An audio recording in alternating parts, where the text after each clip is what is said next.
ನಮಸ್ಕಾರ. ವಾಸ್ತು ಆ? ಲಕ್ಷ್ಮೀ ಕಟಾಕ್ಷಗೆ ವಾಸ್ತು ಅಂತಂದರೆ ವಾಸ ಮಾಡಲು ಯೋಗ್ಯವಾದ ಸ್ಥಳಕ್ಕೆ ವಾಸ್ತು ಅಂತ ಹೇಳ್ತೀವಿ. ಈಗ ಮನುಷ್ಯರೇ ಆಗ್ಬೋದು, ಮನೆಯಲ್ಲಿರೋ ವಸ್ತುಗಳೇ ಆಗ್ಬೋದು, ಕ್ಲೀನ್ ಇದ್ದು ಹೈಜೆನಿಕ್ ಆಗಿದ್ದು ಕ್ಲೀನ್ ಇಟ್ಕೊಂಡು ಮನೆಯಲ್ಲಿರೋ ವಸ್ತುಗಳೆಲ್ಲ ಕ್ಲೀನ್ ಇದ್ದು ಕರೆಕ್ಟಾಗಿದ್ದರೆ ಅದು ಒಂಥರ ವಾಸ್ತು. ಈಗ ಮನುಷ್ಯ ಕ್ಲೀನಾಗಿ ಸ್ನಾನ ಮಾಡಿಕೊಂಡು ರೆಡಿ ಆಗಿಬಿಟ್ಟು ಅಲಂಕಾರ ಮಾಡಿಕೊಂಡು ಇದ್ದಾಗ ಎಷ್ಟು ಚೆನ್ನಾಗಿ ಕಾಣ್ತಾನೆ ಹೇಳಿ. This is call it as vastu ಅಂತ. ಇವಾಗ ಅಗ್ನಿ ಮೂಲೆಯಲ್ಲೇ ಅಡುಗೆ ಮನೆ ಬರಬೇಕು ಅಂತಾರೆ. ಯಾಕೆ ನೋಡಿ, ಅಗ್ನಿ ಅಡುಗೆ ಮಾಡೋದೆಲ್ಲಿ? ಬೆಂಕಿ ಹಚ್ಚೋದು ಅಗ್ನಿ ಮೂಲೆ, ಅಡುಗೆ ಮನೆಯಲ್ಲಿ ಅಗ್ನಿ ಮೂಲೆ. ಯಾಕೆಂದರೆ ಅಡುಗೆ ಮಾಡೋದು ಯಾವ ಕೈನಲ್ಲಿ ನಾವು ಮಾಡ್ತೀವಿ? ಹೆಚ್ಚಾಗಿ ಬಲಗೈ ಯೂಸ್ ಮಾಡ್ತೀವಿ. ಸೊ ಹಾಗಾಗಿ ಬಲಗೈ ಅಂದರೆ ರೈಟ್ ಸೈಡು, ಪೂರ್ವ ದಿಕ್ಕಿನಲ್ಲಿ ರೈಟ್ ಸೈಡು, ಸೌತ್ ಈಸ್ಟಲ್ಲಿ ಅಗ್ನಿ ಮೂಲೆ ಬರಬೇಕು ಅಂತಾರೆ.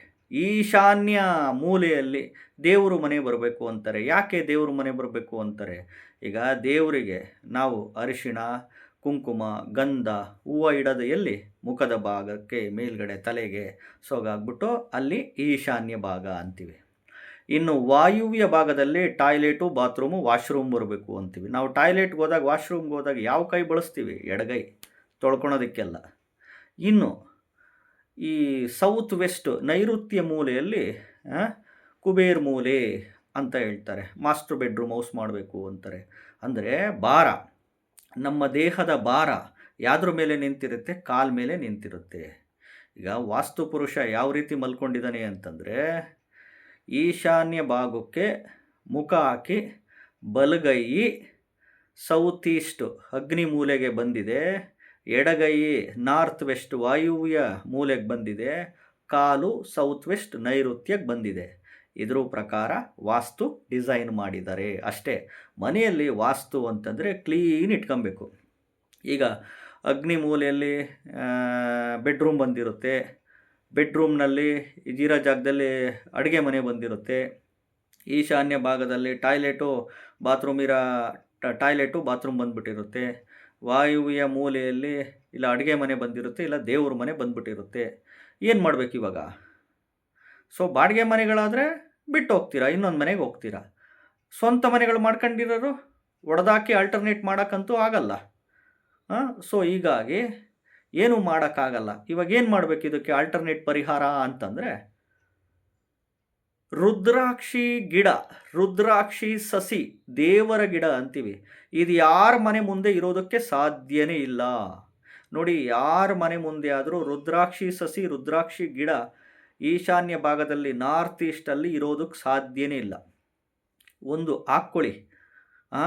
ಹೆಂಗೋ ಮುಂದಿನ ತಿಂಗಳು ಮಹಾಶಿವರಾತ್ರಿ ಹಬ್ಬ ಬರುತ್ತೆ. ಶಿವರಾತ್ರಿ ಹಬ್ಬದ ದಿನ ನೋಡಿ, ನಿಮ್ಮೂರುಗಳಲ್ಲಿ ನರ್ಸರಿ ಪ್ಲಾಂಟೇಶನ್ ಅಲ್ಲಿ ಗಿಡ ಮಾರ್ತಿರ್ತಾರಲ್ಲ, ಆ ಜಾಗದಲ್ಲಿ ಕೇಳಿ, ಇಲ್ಲ ಬೆಂಗಳೂರು ಲಾಲ್ಬಾಗು ಕಬ್ಬನ್ ಪಾರ್ಕಲ್ಲಿ ಹೋಗಿ ಕೇಳಿ. ಖಂಡಿತವಾಗ್ಲೂ ರುದ್ರಾಕ್ಷಿ ಸಸಿ, ರುದ್ರಾಕ್ಷಿ ಗಿಡ ಮಹಾಶಿವರಾತ್ರಿ ದಿನ ಅಥವಾ ಯಾವುದಾದ್ರೂ ಹುಣ್ಣಿಮೆ ಗುರುವಾರ ಅಥವಾ ಗುರುವಾರದಂದು ಅಥವಾ ಹುಣ್ಣಿಮೆ ಸೋಮವಾರ ಅಥವಾ ಸೋಮವಾರದಂದು ಮಹಾಶಿವರಾತ್ರಿ ಹಬ್ಬದ ದಿನ ತಗೊಂಬಂದರೆ ತುಂಬ ಒಳ್ಳೆಯದು. ತಗೊಂಬಂದು ಹಾಕಿ ಈಶಾನ್ಯ ಮೂಲೆಯಲ್ಲಿ ಒಂದು ತುಪ್ಪದ ದೀಪ ಹಚ್ಚಿ, ಓಂ ಕ್ಲೀಂ ಅರ್ವೀರಾಯ ಭೂಶಂಕರ ಲಕ್ಷ್ಮೀ ಕುರು ಕುರು ಸ್ವಾಹ ಅಂತ ಈ ಮಂತ್ರನ ಅನ್ಲಿಮಿಟೆಡ್ ಪಠಣೆ ಮಾಡಿ, ಸೋಮವಾರ ಗುರುವಾರದ ದಿನ ತುಪ್ಪದ ದೀಪ ಹಚ್ಚಿ, ಸಂಜೆ ಈ ಮಂತ್ರಗಳು ಅನ್ಲಿಮಿಟೆಡ್ ಪಠಣೆ ಮಾಡಿ, ಎಂಥ ವಾಸ್ತು ದೋಷ ಇದ್ದರೂ ನಿವಾರಣೆ ಆಗುತ್ತೆ. ಮನೆ ಒಳಗಡೆ ಮಹಾದ್ವಾರ ಇರುತ್ತಲ್ಲ, ಹೆಬ್ಬಾಗ್ಲು ಒಳಗಡೆ ಮೇಲ್ಗಡೆ ಅಂಕೋಲೆ ಕಡ್ಡಿಗಳು, ಅಂಕೋಲೆ ಮರದ ಕಡ್ಡಿ ಬರುತ್ತೆ, ಅದನ್ನು ಮಳೆ ಹೊಡೆದು ಮನೆಯ ಒಳಗಡೆ ಮೇಲ್ಗಡೆ ಹೆಬ್ಬಾಗಿಲಿಗೆ ತಗಲಾಕಿ. ಈಗ ಮಾಡಿಬಿಟ್ಟಿರ್ತೀರ. ಇನ್ನು ಆಯಿಗಳು ಅಂತಿರ್ತೀರ. ಧ್ವಜಾಯ, ಸಿಂಹಾಯ, ಋಷಭಾಯ, ಗಜಾಯ, ಕಾಕಾಯ, ಶ್ವಾನಾಯ, ಕರಾಯ, ಧೂಮಾಯ ಆಯಿಗಳ ನಾವು ಯಾವ್ದು ಆಯಲ್ಲಿ ಮನೆ ಕಟ್ಕೊಬೇಕು ಅಂತಿರ್ತೀರ. ಇವತ್ತು ಕಲಿಯುಗದಲ್ಲಿ ನೋಡ್ರಿ, ವರ್ಕ್ ಆಗೋದು ಆರೋಗ್ಯ, ದುಡ್ಡು, ಇವೆರಡೇ. ಎಲ್ಲಿವರೆಗೂ ನಿಮ್ಮ ಹತ್ರ ಆರೋಗ್ಯ ದುಡ್ಡು ಇರುತ್ತೋ ಅಲ್ಲಿವರೆಗೂ ಮನೆಯಲ್ಲಿ ಸ್ಥಾನಮಾನ, ಬೆಲೆ, ಗೌರವ ಹೊರಗಡೆ ಆದರೂ ಅಷ್ಟೇ, ತಿಳ್ಕೊಳ್ಳಿ.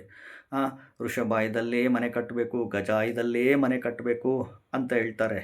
ಧ್ವಜಾಯದಲ್ಲಿ ನಾವು ದೇವಸ್ಥಾನಗಳು ಕಟ್ಟಿ ಅಂತ ಹೇಳ್ತೀವಿ. ಸಿಂಹಾಯದಲ್ಲಿ ಪೊಲೀಸ್ ಸ್ಟೇಷನ್ನು, ಕೋರ್ಟು ಕಚೇರಿ, ಪೊಲೀಸ್ ಸ್ಟೇಷನ್ನು, ಕೋರ್ಟು, ಆಸ್ಪತ್ರೆ ಇವೆಲ್ಲ ಸಿಂಹಾಯದಲ್ಲಿ ರಿಲೇಟೆಡ್ಸ್ ಬರ್ತವೆ. ಋಷಭಾಯ, ಗಜಾಯ ಭಾಳ ಇಂಪಾರ್ಟೆಂಟು ಮನೆ ಕಟ್ಟಲಿಕ್ಕೆ. ನೀವು ಯಾವುದಾಯ ಇದನ್ನೆಲ್ಲ ಕಟ್ಕೊಳ್ಳಿ, ಕಾಕಾಯ, ಶ್ವಾನಾಯ, ಕರಾಯ, ಧೂಮಾಯ, ಧ್ವಜಾಯದಲ್ಲೇ ಕಟ್ಕೊಳ್ಳಿ, ಸಿಂಹಾಯದೆ ಕಟ್ಕೊಳ್ಳಿ. ಕಟ್ಕೊಂಡಿರೋರೆಲ್ಲ ಏನು ಗೊಬ್ಬೆದ್ದೋಗಿದಾರ?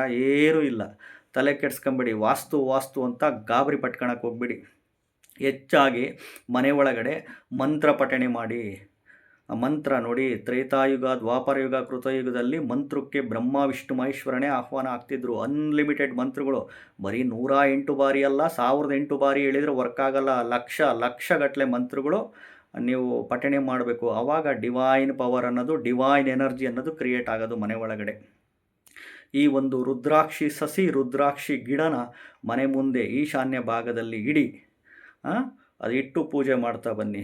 ಒಳಗಡೆ ಮನೆಯ ಮುಖ್ಯ ದ್ವಾರ, ಮೇನ್ ದ್ವಾರ, ನೀವು ಯಾವ ದಿಕ್ಕಲ್ಲನ್ನ ಇರ್ರಿ, ಪೂರ್ವಕ್ಕನ್ನ ಇರ್ರಿ, ಪಶ್ಚಿಮಕ್ಕನ್ನ ಇರ್ರಿ, ದಕ್ಷಿಣಕ್ಕನ್ನ ಇರ್ರಿ, ಉತ್ತರಕ್ಕನ್ನ ಇರ್ರಿ, ಅಂಕೋಲೆ ಕಡ್ಡಿನ ಯಾವುದಾದ್ರೂ ಅಮಾವಾಸ್ಯೆ ದಿನ ಅಥವಾ ಹುಣ್ಣಿಮೆ ದಿನ ತೊಗೊಂಬಂದು, ಗ್ರಂಥಿಗೆ ಅಂಗಡಿಗಳಲ್ಲಿ ಸಿಗ್ತವೆ, ಕೇಳ್ರಿ, ತೊಗೊಂಬಂದು ಮೇಲ್ಗಡೆ ಅದನ್ನು ಮಳೆ ಹೊಡೆದು ನೇತಾಕಿ ಮನೆಯ ಒಳಗಡೆ ಹೆಬ್ಬಾಗಿಲಿಗೆ.